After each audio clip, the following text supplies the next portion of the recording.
अस्सलाम वालेकुम। आज हमारा chapter number 5 stems neuro anatomy में जो टॉपिक है वो है ब्रेन स्टेम।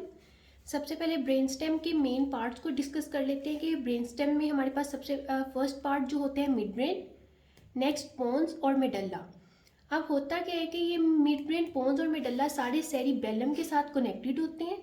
कनेक्ट किस तरह होते हैं? ये हमारे पास सेरिबेलर पेडंकल के थ्रू।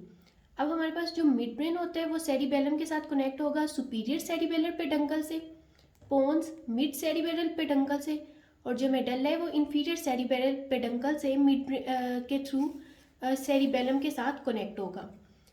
इसके अलावा जो हमारे पास मिड ब्रेन है ये ऊपर कनेक्ट होता है हमारे पास सेरिबेलम के साथ, जिसे हम कहते हैं सेरिब्रल पेडंकल।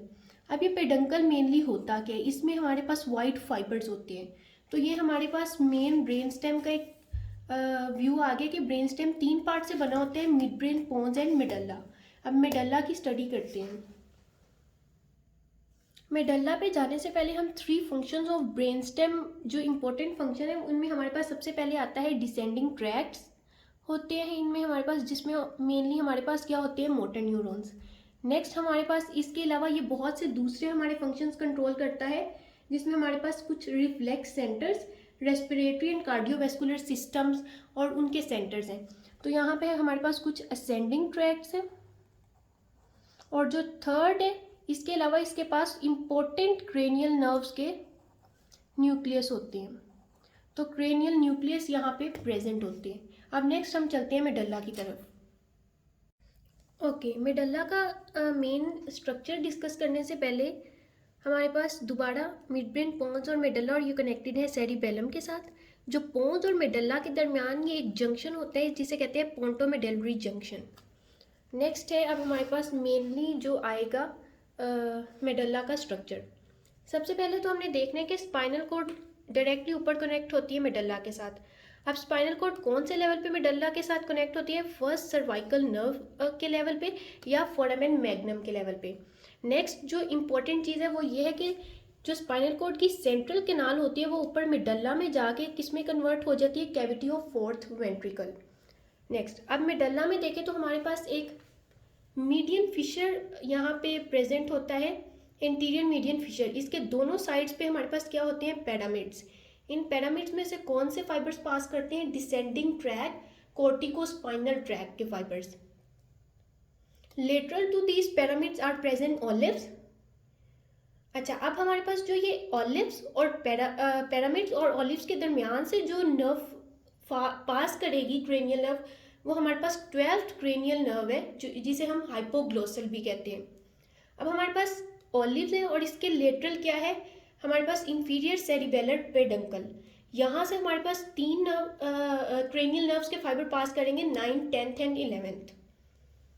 इसके अलावा हमारे पास जो मेडल्ला है इसमें हमारे पास ये जो पोस्टीरियर साइड होती है वहाँ पे हमारे पास 2 न्यूक्लियस प्रेजेंट होते हैं मीडियली, जिन्हें हम कहते हैं न्यूक्लियस ग्रेसिलस, और न्यूक्लियस ग्रेसिलस के लेटरल साइड पे जो प्रेजेंट होते हैं उन्हें कहते हैं न्यूक्लियस क्यूनिएटस। इसका मैं क्रॉस सेक्शन भी आपको दिखा देती हूँ ताकि ये आपको ज़्यादा क्लियर हो जाए। ओके, ये मेरे पास एक क्रॉस सेक्शन है मेडल्ला के लेवल पे, मिड ऑफ मेडल्ला का। अब देखिए इसमें हमारे पास जो फ्रंट पे था वो हमारे पास कोर्टिकोस्पाइनल ट्रैक के जहाँ से फाइबर्स पास कर रहे थे, ये पिरामिड्स। इसके साइड पे हमारे पास ऑलिव्स थे।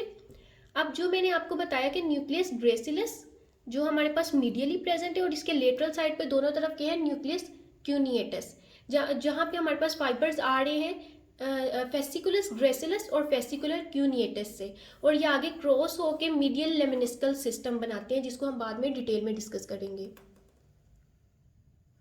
ओके, मेडल्ला ऑब्लोंगेटा के जो हम लोग इंटरनल स्ट्रक्चर को डिटेल से पहले डिस्कस करने से एक छोटी सी एक्स्ट्रा चीज़ शेयर करनी है कि हमारे pass through out the brain stem reticular जो सब्सटेंस है वो प्रेजेंट होता है। ये reticular substance mainly mixture of white and grey matter होता है।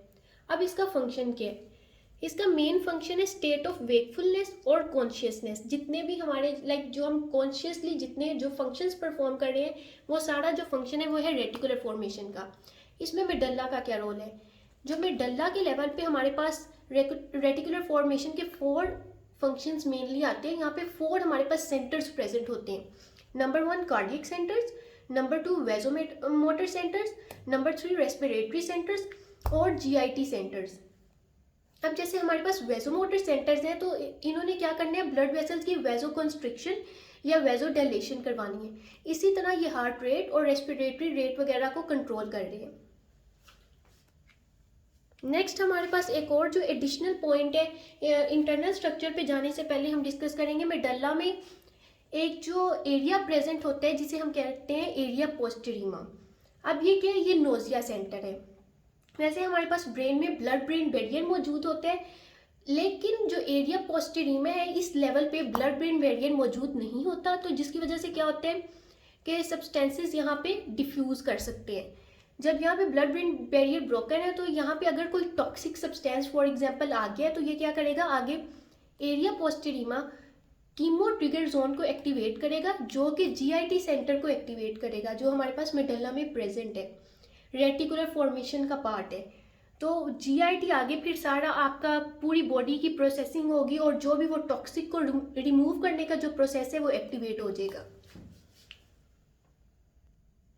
ओके, मेडल्ला के इंटरनल स्ट्रक्चर में सबसे पहले उन्होंने थोड़ा सा हमारे पास यहाँ पे जो है वो एम्ब्रियोलॉजिकल पॉइंट ऑफ व्यू से हमें बताया गया है कि कैसे हमारे पास स्पाइनल कॉर्ड कन्वर्ट होती है और कैसे उससे आगे मेडल्ला में क्या चेंजेस आती हैं, तो उसको स्टडी करते हैं। सबसे पहले हमारे पास क्या होता है, जब हमारे पास ड्यूरिंग द एम्ब्रियोलॉजिकल डेवलपमेंट हमारे पास दो प्लेट्स, एक तो ये हमारे पास सेंट्रल कैनाल प्रेजेंट है, इसे यहाँ पे ऊपर रूफ प्लेट है, नीचे फ्लोर प्लेट है। इसके अलावा जो हमारे पास ये वाली है जो बैक साइड पे है डोर्सल, वो है एलर प्लेट, और जो वेंट्रल है वो है हमारे पास बेसल प्लेट। ठीक है, अब जब क्या होगा with the passage of time, ये जो हमारे पास एलर प्लेट है ये कन्वर्ट हो जाएगी हमारे पास डोर्सल ग्रे मैटर में, और जो ये हमारे पास बेसल प्लेट है ये हमारे पास कन्वर्ट हो जाएगी वेंट्रल ग्रे मैटर में।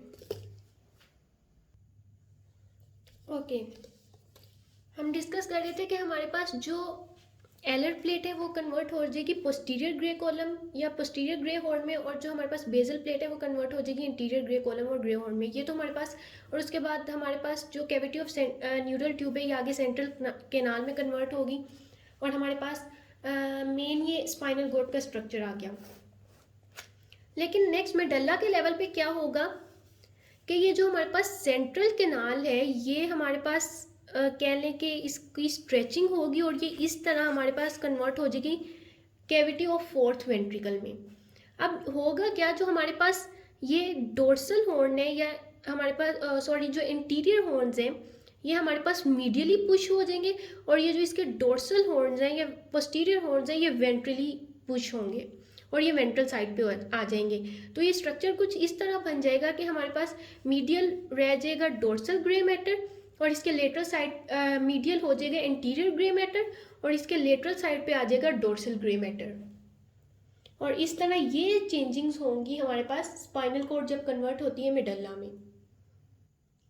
ओके, नेक्स्ट हमारे पास जो मेडल्ला का क्रॉस सेक्शन दिखाया गया है लेवल्स ऑफ पिरामिड डिकेजेशन पे और लेवल ऑफ लेमिनिस्कस डिकेजेशन वगैरह पे, उसको डिस्कस करने से पहले हम लोग थोड़ा सा न्यूक्लियस वगैरह के बारे में देख लेते हैं ताकि हमें आइडिया हो जाए कि बाकी ये पढ़ने में इजीनेस हो जाएगी। ओके, सबसे पहले हमारे पास मेडल्ला में जो हम लोग मोटर सिस्टम को डिस्कस करते हैं, हमारे पास सेंटर में प्रेजेंट होते हैं ये हमारे पास वही जो सेंट्रल कैनाल कन्वर्ट हुई थी कैविटी ऑफ फोर्थ वेंट्रिकल में। इसके अलावा यहाँ पे हमारे पास पिरामिड्स है, साइड पे लेटरल साइड पे ऑलिव्स। अब होगा क्या कि मेरे पास जो सेंट्रल है जनरल सोमैटिक इफरेंट, यहाँ पे जो इसके साथ फाइबर्स कनेक्ट होते हैं वो है 12th क्रेनियल नर्व के, और वो क्या है मोटर फाइबर्स। इसके जो लेटरल साइड पे है वो है जनरल विजरल इफरेंट, यहाँ पे मेनली मेरे पास आएंगे 10 क्रेनियल नर्व से फाइबर्स, और वो भी क्या है मोटर। अब जो लास्ट मेरे पास है स्पेशल विजरल इफरेंट, इसका क्या मतलब है, वैसे तो हमारे पास जो सोमैटिक है वो अंडर आर कंट्रोल है, जो विजरल है वो विजरास इंटरनल ऑर्गन से आ रहे हैं which are not under our control. अब लेकिन जो स्पेशल विजरल इफरेंट है ये वो स्पेशल मस्कुलेचर है जो कि एम्ब्रियोलॉजिकल लेवल पे हमारे पास ड्राइव होता है ब्रेंकियल आर्चिस से, ये मैंने इसका एक छोटा सा पॉइंट लिखा है। जैसे मसल्स ऑफ ये होते क्या है, सेमी ऑटोमेटिक। जैसे मसल्स ऑफ फेशियल एक्सप्रेशन है, अब ऐसा होता है कि बाजुकात हमारे जो फेशियल एक्सप्रेशन है वो नेचुरल होते हैं खुद ही, लाइक कोई ना कोई बात हुई, सरप्राइज हुए आप एकदम तो वो हो गया। लेकिन कुछ जो फेशियल एक्सप्रेशन है वो आप खुद लाइक कॉन्शियसली बना रहे होते हैं, तो इनको कहते हैं हम लोग स्पेशल विजुअल इफेक्ट। और इसी को कहते हैं न्यूक्लियस एम्बिगुअस। ओके, ये मेरे पास जो स्पेशल विजुअल इफेक्ट है जिसमें सेमी ऑटोमेटिक फंक्शंस हमारे कंट्रोल होते हैं, जो मोटर फंक्शंस हैं। और इसमें अब मेरे पास, जैसे मैंने कहा, इसे न्यूक्लियस एम्बिगुअस भी कहते हैं। और इसमें होता क्या है, हमारे पास 9th 10th और 11th क्रेनियल नर्व से फाइबर्स जो है जो इसके साथ कनेक्ट होते हैं। अब हमारे पास हमने 3 जो डिस्कस किए, general somatic effect, general visual effect और स्पेशल विजुअल इफेक्ट, जिसमें हमारे पास, जिसे हमने कहा न्यूक्लियस एम्बिगुअस, और इसके पास आते हैं 9th 10th और 11th क्रेनियल नर्व्स के फाइबर्स। अब नेक्स्ट हम लोग सेंसरी सिस्टम को डिस्कस करते हैं। जो हमारे पास सेंसरी सिस्टम है, पहले आएगा जनरल विजुअल एफरेंट। अब जनरल विजुअल एफरेंट जो है, इसके साथ ही बिल्कुल ये मीडियल साइड पे प्रेजेंट होता है, और इसके बिल्कुल लेटरली क्या होता है, स्पेशल विजुअल एफरेंट। अब ये जो स्पेशल विजुअल एफरेंट है, इसमें मेनली कौन सा फंक्शन होगा, हमारे पास फंक्शन ऑफ फॉर टेस्ट। और इसमें जो हमारे पास फाइबर्स आएंगे वो 7th 9th and 10th nerve से आएंगे, और इसी को हम इन दोनों को कंबाइन करके, जनरल और स्पेशल विजुअल एफरेंट को कंबाइन करके क्या कहते हैं, न्यूक्लियस ऑफ ट्रैक्टस सोलिटेरियस। इसके लेटरल साइड पे, यहाँ पे मेडल्ला के लेवल पे प्रेजेंट होते हैं हमारे पास वेस्टिबुलर न्यूक्लियस। इसकी 4 ये मेन डिवीजन्स में डिवाइड होता है, superior, inferior, medial and lateral. और इसके बिल्कुल एंटीरियरली और पोस्टीरियरली जो हमारे पास, हमने कहा था कि मेडल्ला जो सेरिबेलम के साथ कनेक्ट होते हैं, किसके थ्रू, इंफीरियर सेरिबेलर पेडंकल के थ्रू। तो यहाँ पे हमारे पास इस लेवल पे न्यूक्लियस प्रेजेंट होता है, कॉक्लियर न्यूक्लियस। ये मैंने थोड़ा सा न्यूक्लियस के बारे में इसलिए डिस्कस किया ताकि हमें क्रॉस सेक्शन ऑफ मेडल्ला अच्छी तरह समझ आ जाए। ओके, सबसे पहले हमारे पास जो आएगा, हम लोग क्रॉस सेक्शन स्टडी करेंगे लेवल ऑफ पिरामिड डिकेसेशन पे, जहाँ पे हमारी मेजर मोटर डिकेसेशन होती है। होता क्या है, यहाँ पे हमारे ये मेडल्ला का लोअर लेवल पे उसका क्रॉस सेक्शन है। इसमें हमारे पास पिरामिड्स है, इसके इंटीरियरली फ्रंट साइड पे इधर ऑलिव्स, और पोस्टीरियरली हमारे पास न्यूक्लियस ग्रेसिलस और क्यूनिएटस प्रेजेंट है। अब इसमें क्या होगा, हमारे पास जो पिरामिड्स हैं, इसमें से मैंने कहा था ये डिसेंडिंग ट्रैक के major fibres corticospinal fibres pass करते हैं। तो इस लेवल पे ये क्या करेंगे कि क्रॉस करेंगे, कॉन्ट्रालेटरल मूव करेंगे। जो ये वाले इस साइड के फाइबर्स हैं वो इस साइड पे क्रॉस करेंगे, और दूसरी साइड के फाइबर्स ऑपोजिट साइड पे क्रॉस करेंगे। तो यहाँ पे मेनली जो हमारे डिसेंडिंग ट्रैक के फाइबर्स हैं, मोटर फाइबर्स, वो क्रॉसिंग ओवर कर रहे हैं। तो यहाँ पे मेजर मोटर डिकेजेशन हुई, जिसे हम पैरामिडल डिकेजेशन भी कहते हैं। अब इसके साइड पे क्रॉस सेक्शन में हमें दूसरी चीज़ जो इम्पोर्टेंट नज़र आती है, डोर्सल स्पाइनोसेरिब्रल ट्रैक और वेंट्रल स्पाइनोसेरिब्रल ट्रैक। और इसके यहाँ पे जो एक और मेजर चीज़ है वो है लेटरल स्पाइनोथेल्मिक ट्रैक। अगर आपने असेंडिंग और डिसेंडिंग ट्रैक्स पढ़े हैं तो आपको इनकी पोजीशन अच्छी तरह याद होगी। अच्छा, पोस्टीरियरली हमारे पास क्या प्रेजेंट है, न्यूक्लियस ग्रेसिलस मीडियली, और इसके लेटरल साइड पे जो प्रेजेंट है न्यूक्लियस क्यूनिएटस। अब हमने पीछे बात की थी कि मेडल्ला के लेवल पे जो स्पाइनल कॉर्ड कन्वर्ट हुई थी हमारे पास मेडल्ला में, उसमें क्या चेंजेस आई थी, जो ग्रे मैटर था वो यहाँ पोस्टीरियरली प्रेजेंट होता है। जो वेंट्रल ग्रे मैटर है वो यहाँ पे मिड में प्रेजेंट होगा, और जो डोर्सल ग्रे मैटर है वो लेटरल साइड पे, इनके यहाँ पे पोस्टीरियर साइड पे प्रेजेंट होगा। तो ये हमारे पास पिरामिड के लेवल पे इसका क्रॉस सेक्शन का व्यू था।